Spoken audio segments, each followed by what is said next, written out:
সিউড়ি শহরে বিজেপি দলের পক্ষ থেকে একটি ডেপুটেশন ও অবস্থান বিক্ষোভ হলো সিউড়ি থানার সামনে। এই অবস্থান বিক্ষোভের কারণ গণতন্ত্র বাঁচাও। যেভাবে গণতন্ত্রকে রাজ্য শাসক দল হত্যা করছে তারই প্রতিবাদে বিজেপির নেতা এবং নেত্রীরা একত্রিত হয়ে গণতন্ত্র বাঁচাও বলে ডাক দিয়েছেন সিউড়ি থানার সামনে।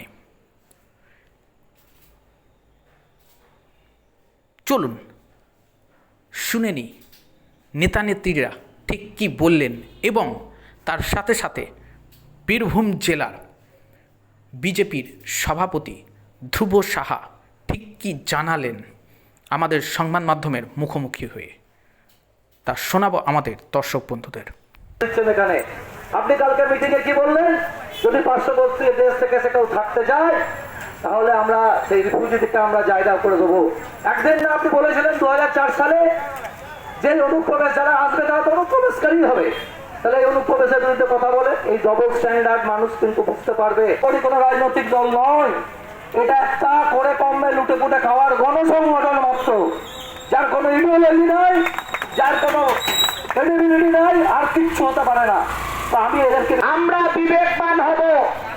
আমি সিউড়ি শহরের মানুষকে বলতে চাই যে বন্ধু, মাননীয় মুখ্যমন্ত্রী একদিকে বলছে যে বিবেকবান হতে, আর সিউড়ি শহরে আপনারা লক্ষ্য করে দেখুন যে সিউড়ি শহরের চেয়ারম্যান যিনি রয়েছেন তিনি কতগুলো ফ্ল্যাটের মালিক, তার কতগুলো ফ্ল্যাট সে তৈরি করছে সিউড়ি শহরে। আর এটাও বলতে চাই যে সিউড়ি শহরের পাশে যে ব্লক, সেই ব্লকের নেতা রূপুলালা, সেই রূপুলালা কত টাকার সম্পত্তির মালিক। এই সিউড়ি শহরে এখন বর্তমানে তৃণমূল দলটা 3টে দলে ভাগ হয়ে গেছে। মমতা ব্যানার্জি বলেছে এপাং ওপাং ঝপাং, তা এপাং হচ্ছে কাজল গোষ্ঠী, আর ওপাং হচ্ছে বেকার গোষ্ঠী, আর ঝপাং হচ্ছে আপনারা জেনে রাখুন আশিস ব্যানার্জি গোষ্ঠী। আমরা সবাই ড্যাং ড্যাং, মাননীয় শতাব্দী রায় এখন ড্যাং ড্যাং করে যার দিকে পাই তার দিকে যায়। এটা হচ্ছে সিউড়ি শহরের তৃণমূলের অবস্থা বন্ধু। তাই তৃণমূলের সাইথিয়ার এক তৃণমূলের মুসলিম নেতা বলেছে মুসলিমরা কি না, মুসলিমরা ভোট করে বোমা মেরে, মুসলিমরা তৃণমূলের ভোট করে লাঠিতে লাঠিতে করে, মুসলিমরাই কেবলমাত্র কি না তৃণমূল দলটাকে রক্ষা করে রয়েছে। আর এখানকার যে তৃণমূলের বীরভূমের তৃণমূলের কোর কমিটি সারাদিন কচু চুষে। এটা আমার কথা নয়, এটা সাইথিয়া শহরের তৃণমূলের মুসলিম নেতার কথা বন্ধু। আজ রাজ্যের ঘোষিত আন্দোলন 1 সপ্তাহ ব্যাপী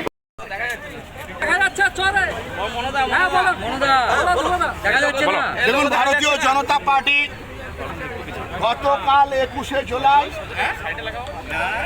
তৃণমূল কংগ্রেস যখন শহীদ দিবসের নামে ডিম ভাত খাওয়া, নাচা গানা ফুর্তি করছে, সেই দিন থেকে আমরা পশ্চিমবাংলায় গণতন্ত্র বাঁচানোর জন্য সারা রাজ্য জুড়ে থানার সামনে বিক্ষোভ, রাজপথে আন্দোলন, গণতন্ত্র রক্ষার স্বার্থে, মজদুর মেহনতি খেটে খাওয়া মানুষের স্বার্থে আমরা আমাদের লড়াই, গণতন্ত্রকে টিকিয়ে থাকার লড়াই, এই লড়াইয়ের জন্য গণতন্ত্র বাঁচাও সপ্তাহ আমরা পালন করব।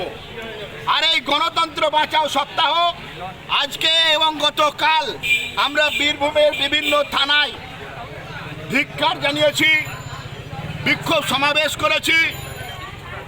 বিক্ষোভ করে আমরা আমাদের রাজনৈতিক বক্তব্য রেখেছি। বীরভূম জেলায় যেভাবে প্রান্তিক মানুষের, এসসি এসটি মানুষের ঘরে জল দিচ্ছে না, জলের লাইন কেটে দিচ্ছে, সর্বোপরি সিউড়ি থানার সিউড়ি 2 ব্লকে কুনুরি এবং জানুরি এবং কোমা, এই যে গ্রামে যারা ভারতীয় জনতা পার্টি করে কিংবা তাদের হয়ে ভোট করেছে, তাদের কর্মীকে এখানে নুরুল সাহেবের নেতৃত্বে ডঙ্কা দিয়ে মাঠে নামতে দেওয়া হচ্ছে না, তাদেরকে ধান চাষ করতে দেওয়া হচ্ছে না। তৃণমূল কংগ্রেস এই মুহূর্তে বিজেপির কর্মীদেরকে পেটে লাথ মারার জন্য, ভাতে মারার জন্য প্রয়াস চালাচ্ছে। আমরা আমাদের লড়াই গণতান্ত্রিক লড়াই, আমরা রাজপথে সেই লড়াইকে এগিয়ে নিয়ে যাব, আমরা কোনো মতেই থামবো না। আজকে যেমন এখানে বিক্ষোভ হচ্ছে, আগামী কাল পরশু রামপুরহাটে এসডিও অফিসের সামনে মঞ্চ বেঁধে 3 দিন ব্যাপী, সারা দিন ব্যাপী আমরা আমাদের বক্তব্য চালিয়ে যাব, মানুষকে সচেতন করব। আমরা বলবো এখন সকাল, রাত্রের থেকে অন্ধকার, এই অন্ধকার দূর করতে বাংলায় তৃণমূলকে বিদায় দিতে হবে, ভারতীয় জনতা পার্টির সরকার প্রতিষ্ঠিত করতে হবে। তার জন্য আমাদের লড়াই চলবে।